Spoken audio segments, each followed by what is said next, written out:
É a vida que flui no espaço, se recolhe no silêncio e saúda no amanhecer.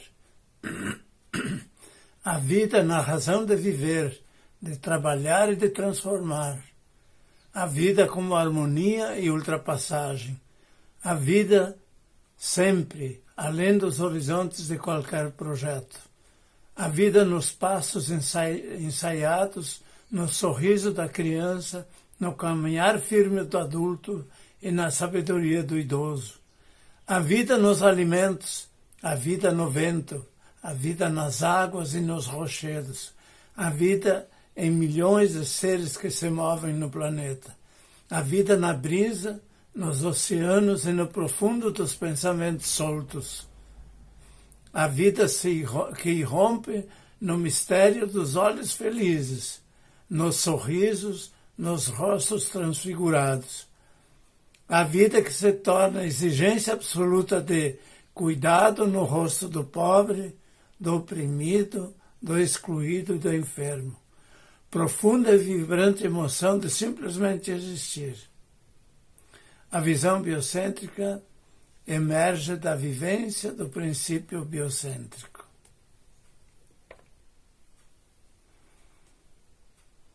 Bom, eu coloquei algumas palavras iniciais como um ritual, né, de encontro,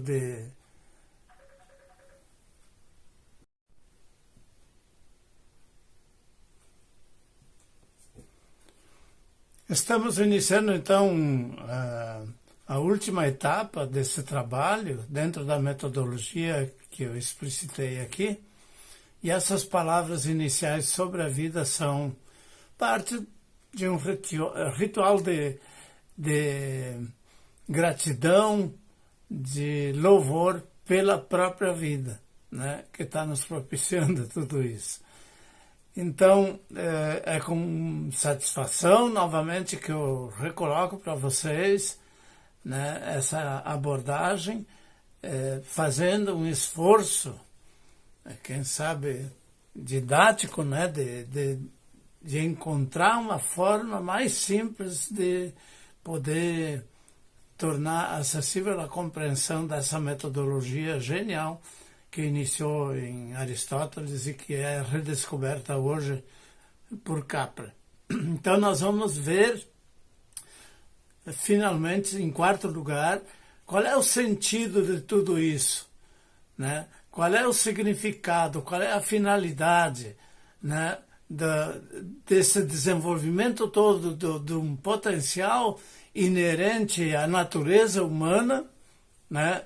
A natureza do ser humano, um potencial inerente em todo o nosso corpo para o desenvolvimento de um conhecimento, um potencial para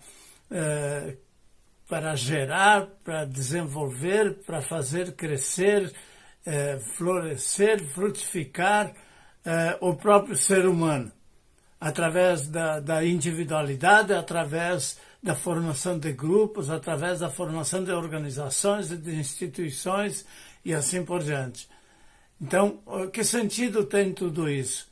Então, esse movimento, digamos assim, que culmina nesse quarto momento da abordagem, que é a análise dos resultados, né, do sentido, do significado que tem tudo isso, que comparado com aquilo que eu estava dizendo lá no início, você pega a semente de um carvalho. O carvalho é uma árvore frondosa, muito bonita, de uma cor verde forte, né?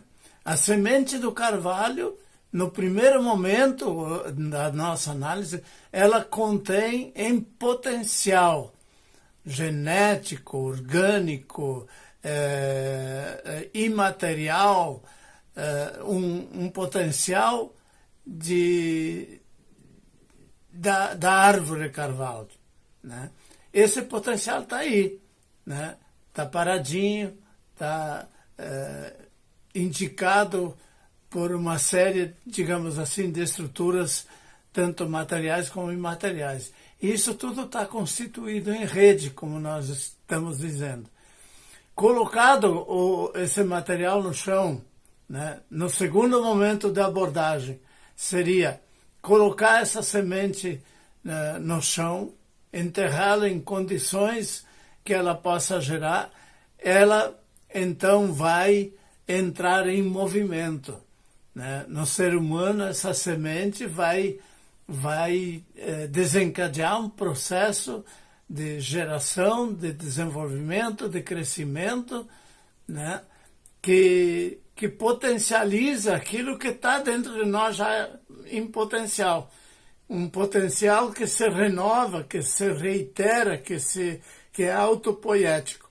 E esse potencial não é só de ordem afetiva, por exemplo, de encontro, de desenvolvimento, mas ele é de ordem cognitiva, né? E ele é também, ao mesmo tempo, autopoético. Isso se renova dentro da gente. Não é só lá naquele momento da infância que a pessoa tem aquele potencial de ser alguém na vida. A todo momento que ela vai crescendo, ela vai tendo esse potencial que se renova dentro da circunstância e do movimento da vida. Em terceiro lugar, a gente vai voltar daqui a uns anos e vai ver uma árvore gigantesca, né, que cresceu, que germinou, que desenvolveu, que criou galhos, folhas, foi crescendo, foi se tornando frondosa, floresceu, frutificou, amadureceu. Então, isso é o resultado material desse processo, é a terceira etapa na abordagem complexa, né, da realidade, do assunto, de qualquer situação.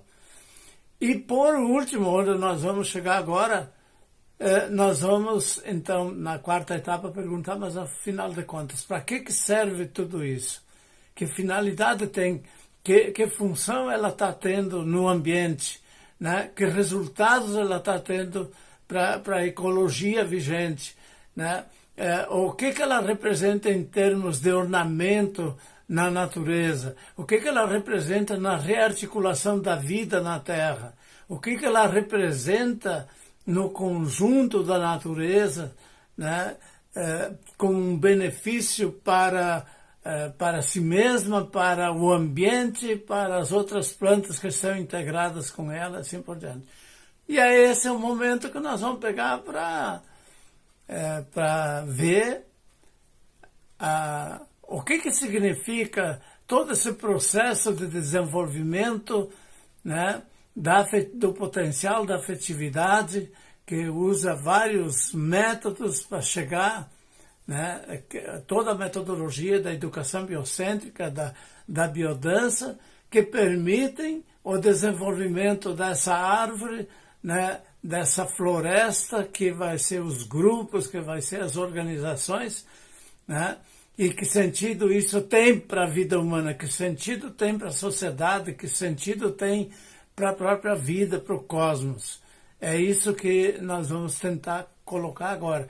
O exemplo, de repente, para encontrar uma forma de ajudar você a entender essa caminhada, né? Porque não é fácil esse filosofar assim passo a passo, mas eu sei, eu percebo, tenho segurança de que é uma forma muito rica, muito, assim, eu diria para cada um de vocês que pode contribuir, por exemplo, com um artigo para a nossa revista Pensamento Biocêntrico. Você pode fazer uma abordagem da experiência que você tem como didata, da tua experiência como facilitador, da tua experiência como um professor, educador biocêntrico. Aí o que você vai fazer? Você vai, em primeiro lugar, estabelecer a natureza do assunto que você vai abordar, vai explorar bem essa parte. Em segundo lugar, você vai mostrar o movimento que você fez, a metodologia utilizada, os pressupostos que você utilizou, as operações que você desencadeou e assim por diante. Em terceiro lugar, feito esse movimento, você vai falar sobre os resultados que se deu né? A formação de grupos ativos, criativos, críticos, estéticos, capazes de uma expressão nova, transformadora da escola. Você vai analisar os resultados que surgiram, por exemplo, da tua atividade dentro da comunidade, da organização comunitária, do que isso causou de impacto nesse ambiente, o que mudou na vida das pessoas, o que mudou nos relacionamentos, o que mudou nessa cultura local. Porque é um processo transformador. E por último, então, terminando esse outro exemplo mais vivo, você vai fazer uma abordagem. Minha gente, o trabalho desenvolvido pela biodança na formação de grupos, ele realmente está dando origem a um grupo exuberante, com relações éticas comprometidas, com relações que fazem as pessoas se engajarem. Então, tu está fazendo uma avaliação, vamos dizer, ético-política do resultado que você colheu. Você pode fazer uma avaliação artística, uma avaliação poética da coisa, entende? E expressar isso no teu recurso de falar sobre essa sensação da beleza que é o encontro, da beleza que é a capacidade criativa da pessoa, da beleza que digamos assim, o abraço das pessoas, que não é só um abraço lá na vivência de biodança, mas que se tornou um abraço na vida concreta, né? Na batalha dentro da sociedade para um processo de transformação. Você vai, enfim, colocar a mudança do sentido da vida nessas pessoas devido a esse encontro mais integrado, complexo, vivo, dinâmico e afetivo no processo do grupo. Percebe? Então, esse é o tipo de trabalho, são 4 dimensões com as quais a gente pode trabalhar e desenvolver um tema. Então, o Aristóteles dizia, a causa final, afinal de contas, qual é a finalidade daquela semente que está aí, que pode germinar, se desenvolver e frutificar? Qual é o sentido que ela vai ter na sociedade?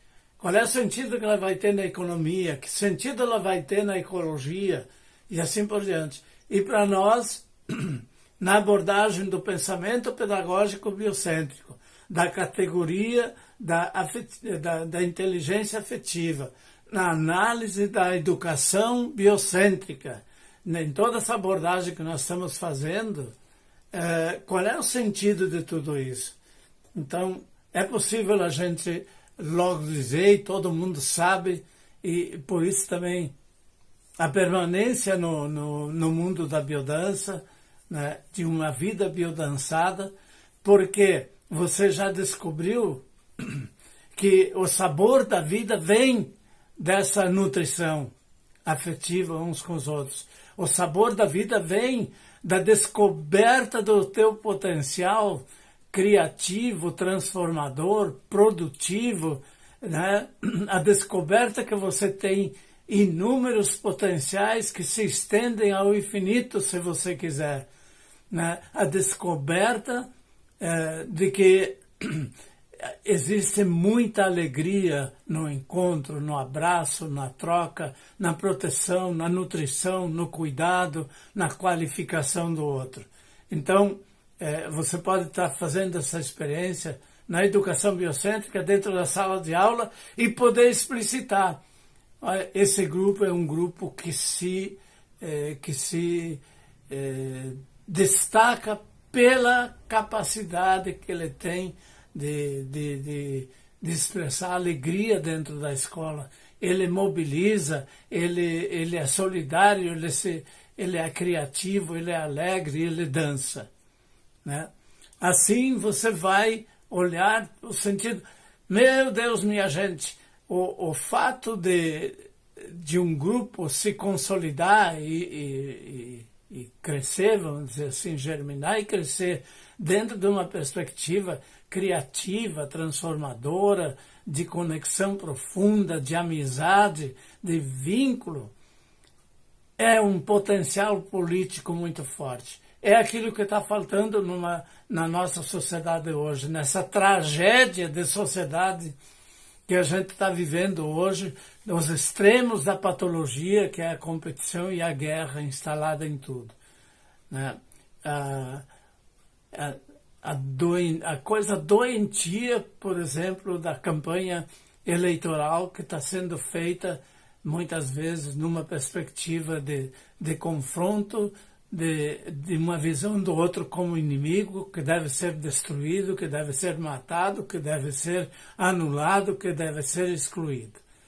Então, uma vivência de ordem afetiva, seja num grupo de sala de aula, seja num grupo de trabalho, numa comunidade, seja no pequeno grupo da comunidade, lá da periferia, seja um grupo de pessoas lá na capela, lá na vizinhança, né? Qualquer grupo onde se vivencia isso, ele sente, percebe essa exigência que nasce, essa coisa que se concretiza na sua forma dinâmica, viva, transformadora, né, dissipativa dentro daquele grupo. Então, eu estou me antecipando meio na corrida aqui, mas é isso. Causa final é a gente, epistemologicamente, poder abordar o sentido de cada coisa. Por exemplo, se você, num grupo de pessoas dependentes, alguém vai fazer um estudo de um grupo de dependência química, por exemplo. Então, o primeiro passo, o sujeito, a pessoa, o grupo, vai fazer uma abordagem da natureza da droga, por exemplo. E aí é importante dizer o que é, como é que ela se constitui, etc, suas origens e assim por diante. Em segundo lugar, vai colocar esse tema na abordagem do seu movimento, ou seja, como é que esse fato ocorre na sociedade? Qual é a dinâmica que envolve todo o universo, né, da produção, do tráfico, da venda, do consumo, das consequências de tudo isso? Em terceiro lugar, você vai, então, mostrar os resultados de um processo patológico desse, né, que vai gerar várias situações, inclusive agrupamentos de afinidade nesse sentido, que vão representar, vamos dizer assim, o desenvolvimento dessa patologia. E por último, você vai analisar o sentido ético, político, social, econômico que está por trás.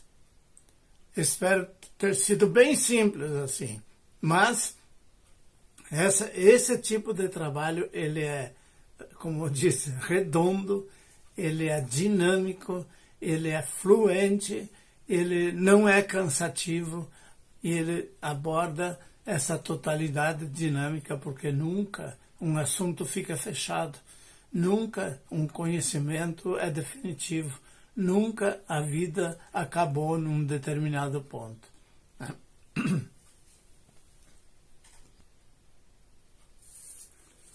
Se olhamos para uma organização, ela tem um padrão de organização em rede, né, dentro de si. As mudanças estruturais, então, dentro dessa organização, vão ser processos cognitivos. É impressionante. Então, não é a organização viva só, ela é, ao mesmo tempo, a articulação de um saber, né, em rede que está instituído e articulado aí. Elas originam a experiência consciente e o pensamento conceitual. Então, toda essa organização criada sobre os vínculos, que entra em mudanças estruturais. Essas mudanças estruturais são processos cognitivos, são conscientes e vão originar a experiência consciente, portanto, a tomada de consciência, e vão gerar o pensamento conceitual, que é uma das finalidades, que é um dos resultados. E é o pensamento conceitual, simbólico, axiológico e político que se forma nesse movimento. Nenhum é fenômeno cognitivo material, mas todos nascem de um corpo e são moldados por ele. A vida está sempre unida à matéria, embora suas características essenciais, organização, complexidade, processos, sejam imateriais. Então, voltando um pouquinho, o pensamento conceitual, né, simbólico, avaliativo, político, resultante de tudo isso, ele é um fenômeno cognitivo, mas o seu fundamento é imaterial, embora ele passe por todo o nosso corpo. Então, quando o Rolando diz, nós pensamos com o nosso corpo inteiro, é uma realidade, porque nele está inserido o potencial afetivo, o potencial criativo, o potencial de vínculo e tudo mais, né? E se olhamos a afetividade também nessa abordagem, na forma potencial originária, depois no seu movimento, na atuação afetiva, nos grupos em teia que são resultantes, a expressão da afetividade passa sempre pela corporeidade. Essa afetividade, esse potencial, essa capacidade de vínculo, ela passa então num olhar de ternura, num olhar de raiva, de ódio, um toque de cuidado, numa carícia, né, no desvelo de qualificação, num ato de amor e entrega e assim por diante. Então, a afetividade tem essa expressão corporal e íntima dentro de si. Uma expressão corporal material dando origem a um conhecimento conceitual. Tudo isso é vivo, real, tem uma expressão orgânica, tem uma expressão em grupos, tem uma expressão em movimentos, em processos criativos, e ela vai desencadear a sua expressão também num conhecimento conceitual, valorativo, estético, político, na subjetividade de cada um e também na subjetividade de um grupo. Então, todo conhecimento passa por nosso corpo e por nosso afeto. É nele elaborado, pensando a ação social em vista de uma finalidade, né? Então, tudo aí vai ganhar uma finalidade social, é a finalidade fundamental que brota desse processo afetivo das relações. A compreensão sistêmica da vida, a vivência afetiva do grupo, a constituição das formas materiais de expressão no corpo e em cada grupo, gera a consciência, os conceitos, as avaliações, as apreciações e as decisões de cada um e do grupo. Aí se encontra a finalidade construída de modo da subjetividade individual, no mundo da subjetividade individual e do grupo. Vê como é natural. No momento que você tem esse potencial, entra em ação num processo construtivo e isso resulta na formação de grupos e de conceitos racionais e de uma sabedoria sobre os movimentos, vai nascer, vai ser espontâneo, vai ser uma exigência a abordagem e a explicitação da finalidade do grupo, da finalidade daquele tipo de conhecimento.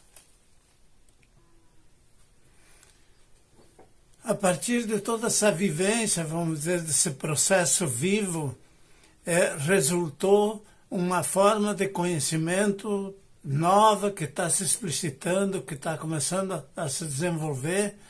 E para a gente entender isso, na verdade, como uma abordagem do significado de tudo isso que nós falamos, é importante saber que a epistemologia biocêntrica, ou a teoria do conhecimento biocêntrico, é a própria filosofia tratando do conhecimento, né?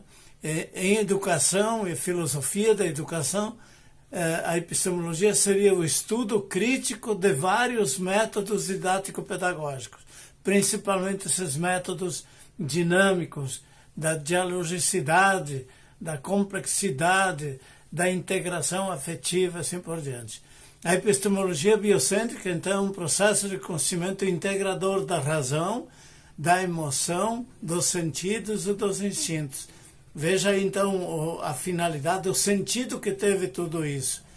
Também, essa epistemologia indica um processo aberto, crescente, complexo e em rede, como nós já vemos repetindo tanto, né? É bem diferente daquilo que se conhece até hoje. Integra a visão linear e ultrapassa a visão mecanicista com uma visão biocêntrica em rede. Então, não se trata, com a visão biocêntrica, de negar toda essa cultura que existiu e se formou, infelizmente torta, doente, né, patológica, mas que tem também o seu valor no sentido assim de que o mundo também tem uma dimensão que pode ser medida e pesada, pode ser, vamos dizer assim, abordada pelo recurso da ciência, da técnica, enfim, da transformação industrial e assim por diante, né? O pressuposto aqui é o princípio biocêntrico para uma educação. Então, o princípio biocêntrico sacado, né, com essa genialidade do Rolando, ele é o ponto inicial, referencial teórico, referencial vivencial para todo o desenvolvimento da nossa sociedade e do nosso saber no futuro. Assim também para construir uma perspectiva ética, política, social, econômica que nós temos pela frente, dentro de um processo educativo já vivendo isso. O universo aparece como um organismo vivo, né? Que vai fazer uma convergência integradora pela amorosidade em tudo o que está inserido ali. Expressa no movimento da força da vida, ampliada pelo princípio criativo, realizada na concretização viva do desejo mais profundo, conservada pelo princípio da reprodução, homenageada pelo princípio da integração e da transcendência. Vejam, essa força da vida é que mobiliza todo esse potencial que hoje a gente sabe que está inerente a cada um nos sentidos e nas várias dimensões da nossa corporeidade. De forma simbólica e poética, podemos dizer que o princípio biocêntrico emerge em nós na percepção profunda, emocionada e vibrante da vida, efervescente em nossos corpos, em nosso ser e no universo, né? E aí eu relembraria aquela pequena leitura inicial que eu fiz a respeito da vida, né? Um pouquinho de forma poética. Um outro pressuposto que está por trás de todo esse aparato de conhecimento resultante desse movimento biocêntrico e da educação biocêntrica, da biodança, é a teoria da complexidade, né? É outro pressuposto. Então, essa teoria da teia da vida, em Capra, ela tem uma visão do universo como um organismo vivo também, né? E eles oferecem meios teóricos, metodológicos e operacionais para a construção do conhecimento, né? Considerando a realidade do universo como um organismo vivo.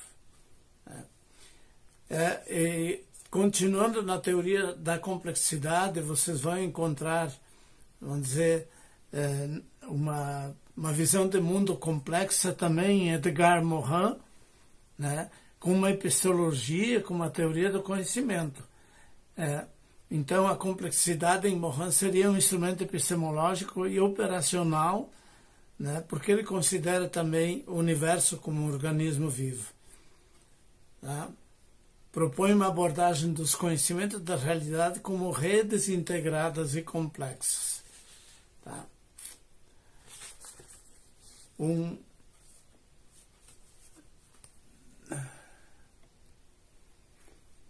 Em quarto lugar, como um pressuposto epistemológico, é a educação dialógica, né? que também surgiu desse trabalho gigantesco e renovador da biodança, né? Na educação dialógica se organizam as totalidades fechadas como modo de produção. Se no modo de produção capitalista a coisa se organiza em forma de totalidade, a abordagem feita sobre essa totalidade é a dialética, né? Que consegue destrinchar, vamos dizer, sistemas como o capitalismo numa metodologia, numa epistemologia que considera o fato contrário e a articulação dos dois gerando uma síntese. Tá? Ultrapassando a relação sujeito-objeto, a dissociação tradicional, Paulo Freire propõe uma educação dialógica, um diálogo que brota do processo interrogativo da interação educador-educando. Então, isso é epistemologicamente, né? A teoria, o resultado de todo esse processo é o surgimento de uma teoria que diz, olha, gente, é verdade, vamos trabalhar em sala de aula com uma forma integrada, com processos vivos, com experiências vivas dos alunos, com a troca, com a discussão, com o questionamento. Isso chama de dialogicidade. Em círculo, as pessoas vendo o rosto um do outro, podendo, no momento desses, dançar juntos, se abraçar, podendo, numa dessas, fazer uma roda onde uma pessoa vai para o centro e é qualificada em todos os aspectos que as pessoas percebem nela. Esse processo orgânico, vivo e ao mesmo tempo interrogativo, dialógico, é que constitui propriamente a natureza da epistemologia dialógica da educação biocêntrica. E nós temos uma colega importante assim, no movimento, que desde o início do movimento ela vem trabalhando com isso, juntamente com o César Wagner, que é a Ruth Cavalcante. Então, acho que na Ruth a gente tem uma referência assim, daquela reflexão filosófica, buscando sistematizar um processo pedagógico biocêntrico e a elaboração das dicas para se fazer um processo cada vez mais aperfeiçoado. Para esse momento eu tinha pensado de fazer um retrospecto abordando as visões de mundo que antecederam a visão biocêntrica, acompanhada e articulada na teoria da complexidade. Porém, isso é material para um próximo curso, caso vocês queiram, né? Porque é extremamente rico e eu digo que politicamente E, filosoficamente, cientificamente, é extremamente importante a gente saber as características fundamentais de cada visão de mundo. E a nossa visão biocêntrica, em busca de uma ultrapassagem de uma visão antropocêntrica, ela é de extrema importância, porque nela a gente vai encontrar, vamos dizer assim, o significado de um processo vivo, né? de um processo educativo centrado na vida, de uma biodança, né? de uma articulação econômica, política, social na comunidade. Então, a gente está, aqui no Rio Grande do Sul, nesse momento, a gente está comemorando a Semana Farroupilha, né? E o chimarrão faz parte do nosso cotidiano. Em vez do cafezinho, a gente toma um chimarrão, muitas vezes. E o chimarrão, ele tinha uma característica meio biocêntrica, né?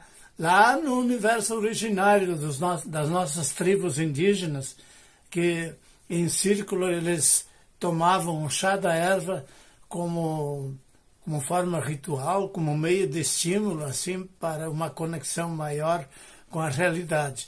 E depois que os invasores europeus conquistaram, dominaram, se apropriaram do Rio Grande do Sul, Uruguai e Argentina, eles fizeram do mecanismo da roda do chimarrão, que era a compartilha dos indígenas, fizeram essa roda de chimarrão lá no galpão, onde também o patrão, o fazendeiro, se aproximava muitas vezes, né, e se colocava em pé de igualdade com os seus agregados, posteiros, alambradores, né, peões, etc. Porém, o sentido era muito sutil desse fato. Se o meu patrão vem aqui e toma chimarrão comigo, ele se faz igual a mim, mas na prática ele não é igual. E eu jamais vou questionar e atacar um igual a mim, né? Porque, na verdade, ele detém a autoridade, ele detém o poder. E por aí vai. É uma pequena crítica que dá para fazer. Mas para concluir, é importante falar, então, da Constituição. A finalidade, digamos, uma finalidade epistemológica, uma finalidade filosófica, um sentido filosófico de todo esse movimento, né, do potencial humano, do potencial de conhecimento desenvolvido de uma forma ou de outra na escola ou na sociedade, né, que resulta na formação de grupos e de teorias de conhecimento que vão explicitando cada vez mais a realidade. Isso tem vários sentidos. Vamos dizer assim, um sentido filosófico, um sentido axiológico, um sentido interpretativo da realidade, é a teoria do conhecimento biocêntrico. Esse é um grande resultado, é uma finalidade, é uma perspectiva que surge de todo esse movimento.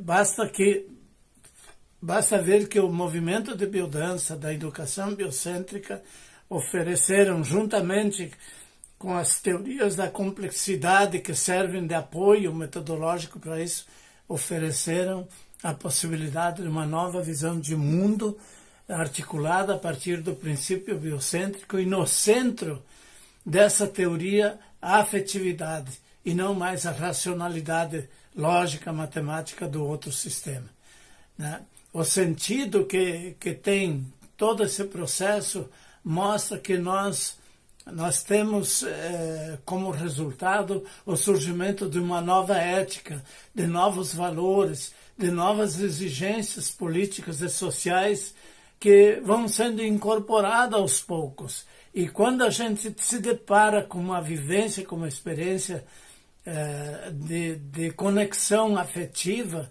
de articulação afetiva, não é que isso não seja turbulento e não seja também permeado por uma série de dificuldades humanas, mas isso mostra ao vivo, no teu conhecimento, no teu entendimento, na tua consciência, que é uma saída, que é algo de extraordinário, que existe e permeia o próprio universo e a sociedade. Outra perspectiva, outra finalidade, outro sentido, digamos assim, é o sentido estético. Não de uma estética que nasce da exigência de representar a harmonia, proporção e equilíbrio, que é a racionalidade greco-romana, mas a exigência de uma arte que expresse no movimento da dança, na letra da música, que expresse na representação teatral, que expresse na pintura, na escultura, na poesia, no romance, na obra de arte, a experiência e a vivência e o anúncio dessa luminosidade da vida que aparece em nós quando a gente consegue abraçar o outro, quando a gente toca o outro, quando a gente qualifica o outro, quando a gente discute a nossa vivência com o outro no processo educativo da educação biocêntrica. Então, essa arte é uma nova arte. É uma nova arte com uma perspectiva talvez mais profunda que a anterior, né? Tem uma perspectiva ética também que nasce desse movimento, que na experiência viva, bem-sucedida, fraterna e de nível de compaixão dentro de um grupo, acontece que para dar sequência à vida surge a necessidade de novos valores, a necessidade de uma ética fundamentada no amor, fundamentada numa vivência que não vai só da boca para fora, que é real, que tem consistência. Então, nasce de tudo isso uma exigência política, uma nova orientação para o movimento político. Com certeza, a perspectiva biocêntrica não poderá mais aceitar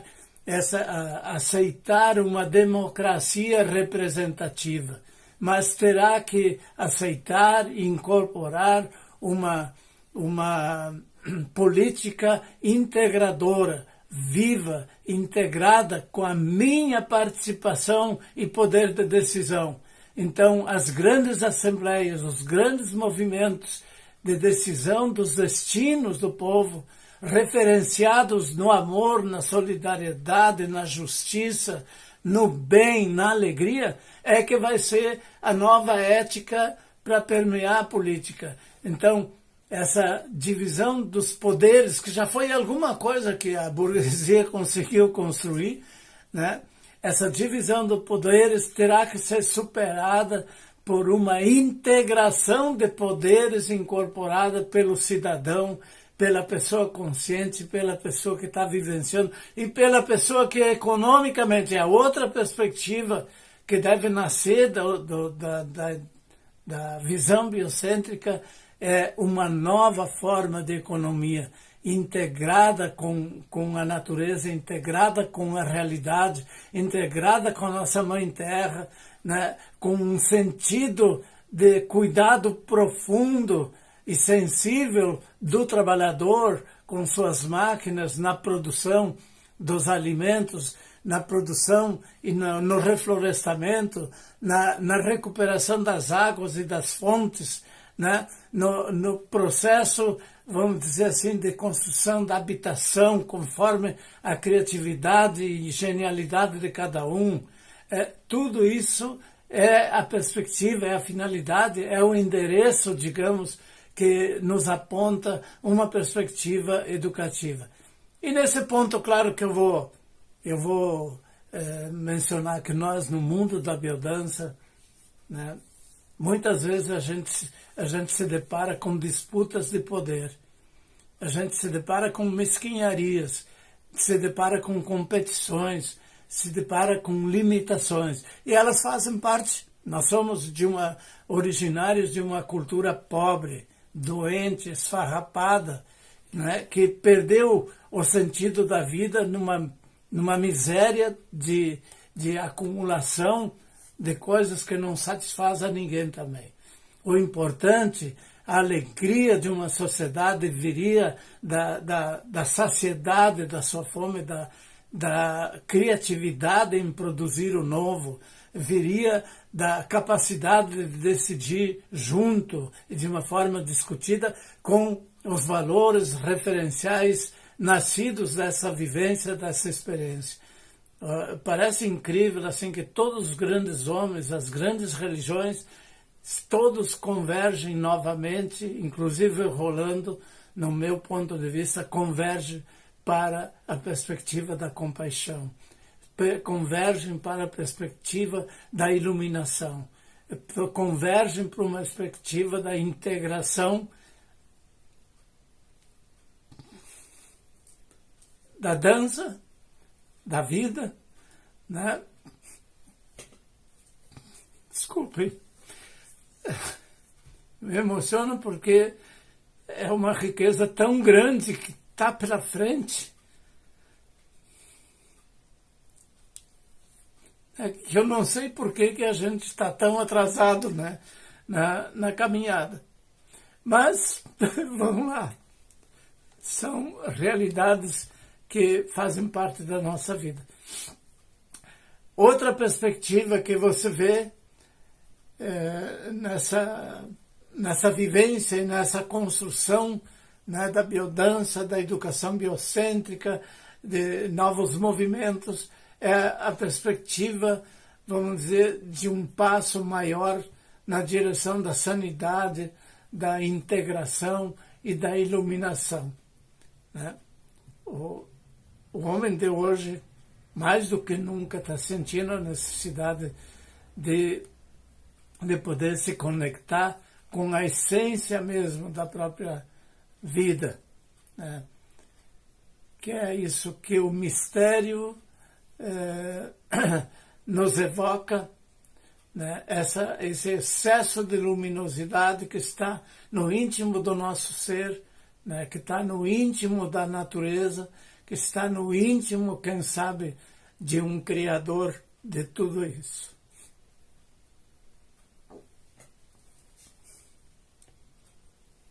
Obrigado pela paciência, assim, de estar me ouvindo. Eu sou um pouco chato, repetitivo, mas é de coração. Eu quero dizer que isso aqui é subsídio didático para que quem vai participar do curso possa se preparar com antecedência, né? Então é isso que é o meu objetivo. Eu acho que nós não podemos ficar de nhenhenhé, porque isso dá trabalho, porque é envolvente, porque é exigente, porque é difícil. Não tem isso, vamos dizer assim, para uma perspectiva biocêntrica de construção do mundo novo, de uma sociedade nova, enfim, de pessoas mais integradas e felizes.